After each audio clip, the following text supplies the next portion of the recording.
नमस्कार साथियों, आज हम आपके लिए लेकर आए एक नया टॉपिक। उसका नाम है महत्तम समापवर्तक। महत्तम समापवर्तक, जिसको इंग्लिश में हाईएस्ट कॉमन फैक्टर भी कहते हैं। हाईएस्ट HCF बोलते हैं और शॉर्ट में इसको मासा कहते हैं। क्या कहते हैं? मासा। तो देखते हैं आज कि महत्तम समापवर्तक ज्ञात करने की विधियाँ। ये दो विधियों से निकाला जाता है। एक तो मेथड है गुणनखंड विधि और दूसरा है भाग विधि।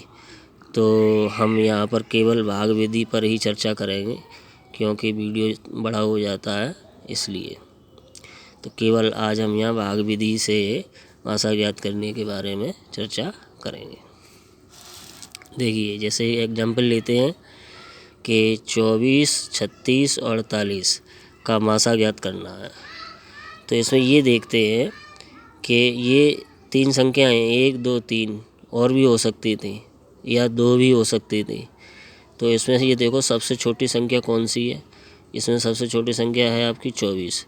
तो 24 से और इससे बड़ी जो भी इसमें हो उसमें भाग दे दीजिए आप।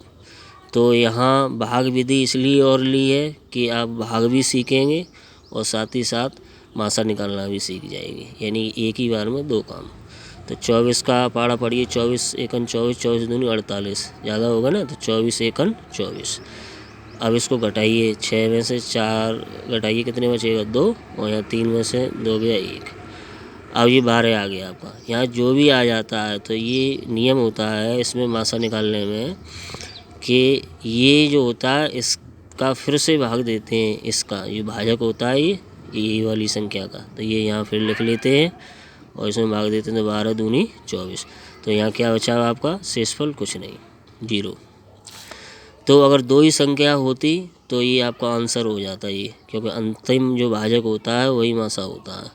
तो अब इसमें एक संख्या और है तो उसमें भी वो उतार लो संख्या, और जो भी यहाँ अंतिम जो भी भाजक हो उससे भाग फिर दीजिए। जैसे 12, तो 12 का हमने इसमें भाग दिया। 12 चौको 48 हो गए। यहाँ आपका क्या बचा? 0। ये भाग इस तरीके से तब तक देते रहते हैं, कितना भी लंबा हो सकता है तब तक दिया जाता है जब तक कि यहाँ शेषफल 0 ना हो जाए। तो 0 होने के बाद ये देखा जाता है कि यहाँ अंतिम जो भाजक है वो कितना है। जैसे यहाँ 12 है, कितना है? 12। तो अंतिम भाजक कितना है? 12। तो अतः 24 और 36, 48 का मासा कितना होगा? 12 होगा।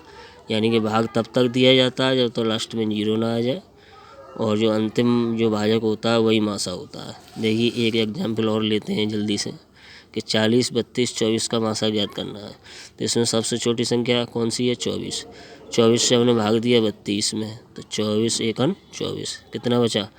12 में से 4 गया 8 बचा, और ये कुछ नहीं है।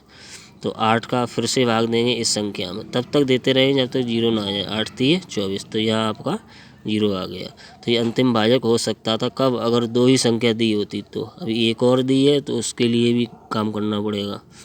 तो ये 40 लिख लो, ये वाले 40 उतारे, और ये आपका ये अंतिम भाजक से फिर से भाग दिया। तो 8 पंजे 40, यहाँ 0 हो गया।